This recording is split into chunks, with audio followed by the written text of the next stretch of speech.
What is going on, guys? As another reaction video, which just got recommended to me by a lovely viewer of mine, which is the bizarre death of the peanut butter jelly time singer. I believe it's by Grain of Salt.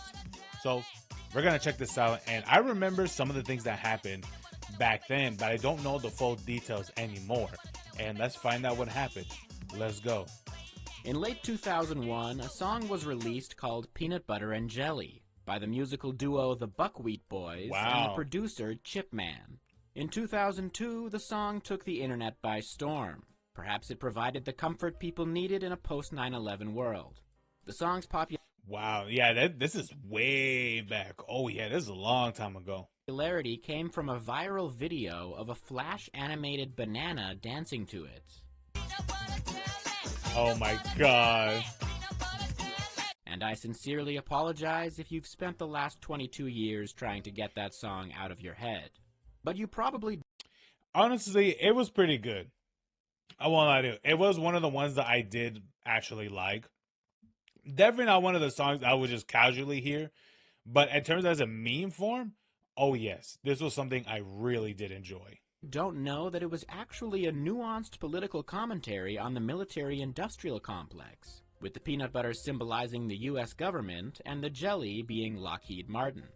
I'm kidding, the song was pretty much meaningless. But it has maintained a strong legacy over the years, appearing on Family Guy. Imagine it was that deep. I'll be like, bro, that is not what I expected.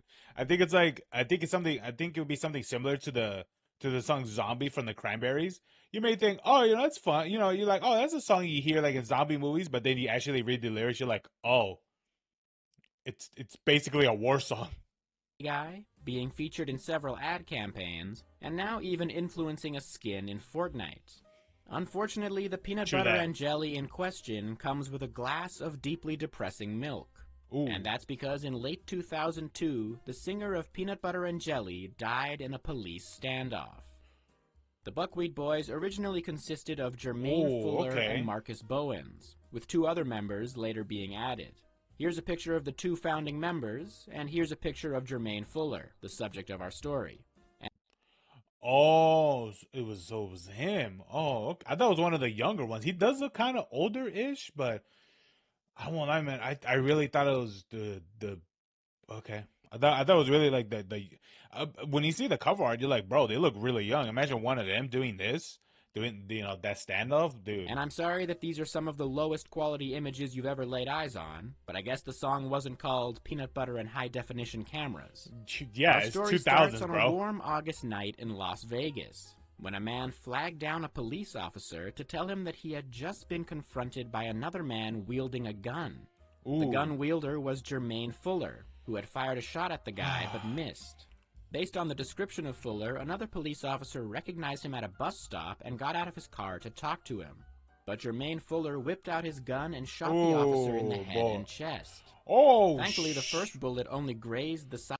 Ooh, baby, are you kidding me? Oh my god. Wow, can you just imagine being like, hey man, is there something wrong? And just bop! Oh man. I understand, people give a lot of faults to police, and you know what, there are definitely some that deserve to be criticized, but man, imagine this is your everyday. The next person who you interact with trying to be like, hey, is there something wrong? And this happens? I can understand why there are police that have some pretty severe PTSD. I get it. Side of the cop's head, while the other one hit him in a bulletproof vest, rendering the officer virtually unharmed. Meanwhile, another police officer pulled up to the scene only for Fuller to shoot at him as well.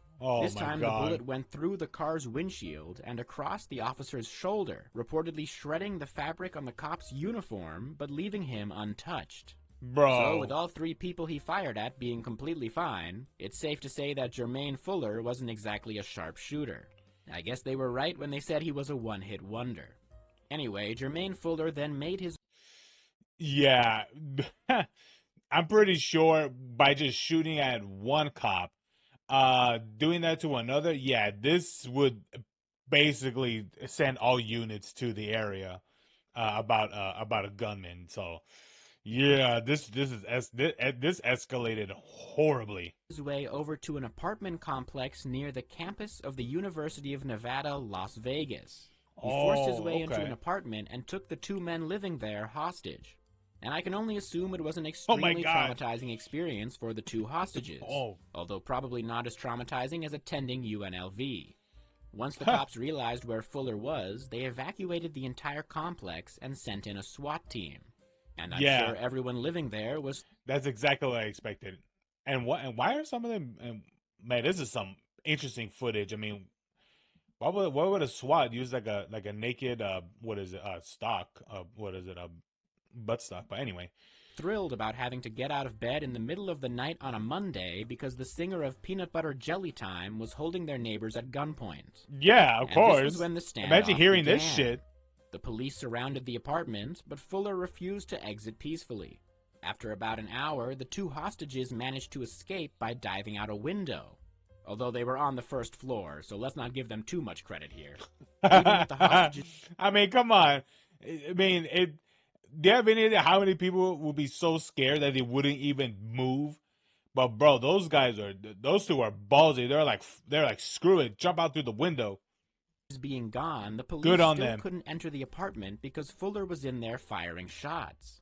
He even moved furniture to barricade himself inside. A police negotiator tried convincing him to surrender, but it wasn't working. As strange as this whole thing might seem, it hasn't even reached its weirdest moment. At some point during the standoff, Jermaine Fuller contacted a local TV news station, Oh perhaps my assuming God. that his story was receiving coverage. But considering this was in Vegas, it probably wasn't even in the top 10 most interesting things happening at that moment. I mean, there is a lot of people in Vegas. There's a lot of things happening, so I don't know, man. But did he really try to do this to essentially try to get clout again? Bro. Man, I'm online, man. Clouts, it's a drug for a lot of people, man. Maybe it was like that for this man. Who knows? Still, he told the TV station that he had a famous relative who he wanted to talk to. Oh, That I relative know. was his brother-in-law, Calvin Brodus, Yeah. also known as Snoop Dogg. Snoop Dogg. That's right, Yep. Snoop's wife Shantae is Jermaine Fuller's sister. And Jermaine decided to Wow. turn to Snoop in his darkest hour, like so many of us have. And the Las Vegas Metropolitan Police Department decided to roll with it. They reached out to the LAPD and requested help with this odd situation. So, in the middle of the night, the LAPD sent someone to Snoop Dogg's house to ask for his assistance. And Snoop was reportedly very willing to help, presumably after he had finished frantically hiding several ounces of weed. The LAPD Yes. Remember this for some of you that are maybe a little bit too young. This was at the time when weed or marijuana was extremely illegal. Like just having a simple ounce will put you like 15 years or 10 years like in prison and things like that. It was literally, I think it was what, like a felony? Well, yeah, man. That's just how it was back then. put Snoop in touch with the police negotiator, who asked Mr. Dogg to record These a message images. urging his brother-in-law to surrender. Snoop did exactly that, reportedly telling Jermaine Fuller, "Do what they say. We've got lawyers to take care of this. We'll take care of it." Yeah. And the police did manage to get the tape to Fuller, but unfortunately it wasn't enough to convince him to surrender. Although I don't know what he expected the tape to say. Maybe he thought Snoop would tell him to sneak out the air vent or something. Around 10 a.m., the SWAT team entered the apartment with tear gas and flashbangs, only to find Jermaine Fuller dead of a self-inflicted gunshot wound. Ooh, And I'm sure wow. the residents of that apartment were thrilled to be Oh my God, he was 30 years old. He was a young dude. Oh man. Either way, it doesn't matter. It's just that he was a 30, man. And he was going through all that, and he was definitely going through some sort of crisis. I don't know if it's just maybe he has some sort of like recognition sort of thing, but maybe that's what it was. Maybe it was just he really tried to keep the image of being famous, but because he was a one-hit wonder, he just couldn't handle it. Maybe he really, really tried to be part of hip hop or something, but ooh. let back in after they had been held at gunpoint, escaped through a window, had their walls shot up, had their furniture used as a barricade, and then had someone shoot themselves inside the apartment. Not to mention that they were still students of UNLV. Oh my The God, sad stop passing mentioning of that. Jermaine Fuller also marked the end of the Buckwheat Boys, who split up instead of carrying on without their bandmate. Truly the Led Zeppelin of their time. There's very little information about the other members, but the archive of their now extinct MySpace page reveals what happened to them. According to the bio, the band's co-founder Marcus Bowens, quote, found God, turning into one of Gumbo, Alabama's most respected gospel artists. Okay. As nice as that sounds, I can't find any record of Gumbo, Alabama being a real place. So maybe he found God in an alternate dimension. Oh. Well, I was hoping I'd be like, oh, that's good for him. But then like knowing and then him saying there's no record of it. I mean, I don't know. It's just, could it be true? Maybe, but I don't know. Dougie Williams, the drummer of the band, quote, turned his pain inward and took it out upon himself.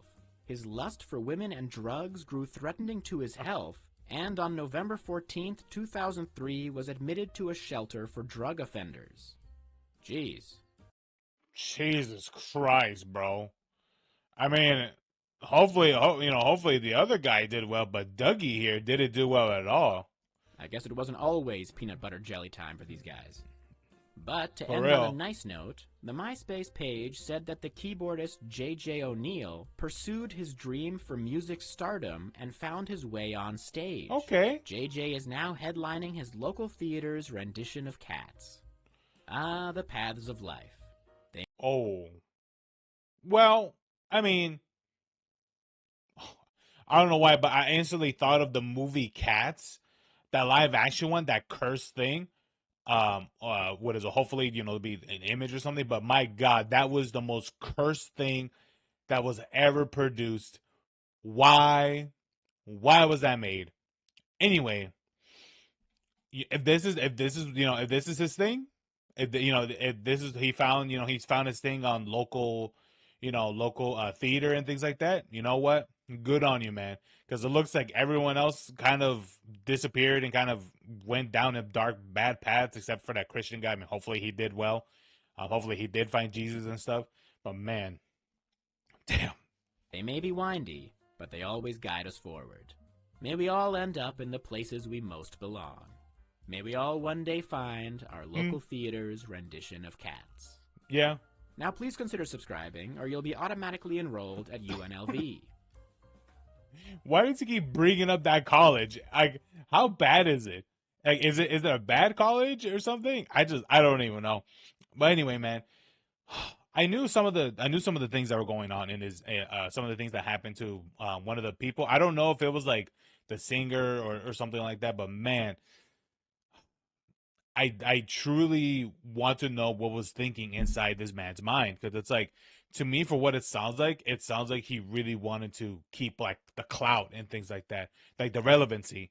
And I don't doubt that once you gain that relevancy, for some people, like, they just want to keep it and they will do anything to keep it. He even called the news. He called the news to be like, is anyone covering this? It has to be that. It has to be because he just fell out of relevancy because if he was a one-hit wonder. Some people really just can't make falling out of the spotlight, huh? But anyway, thank you so much for watching. Leave a like, leave a comment. This was a great video. And I don't know, like, leave in a comment, what was the crazy thing about, what did you think about this whole thing? Because to me, I thought this is very bizarre. But yeah, man, clout is a drug for some people. But anyway, y'all guys have a good one. What was the thing? Oh yeah, subscribe, that I could reach the 200 subs before the end of January, and hopefully be monetized, for these things, for doing these videos, because I really do enjoy them. But anyway, you guys have a good one. Peace.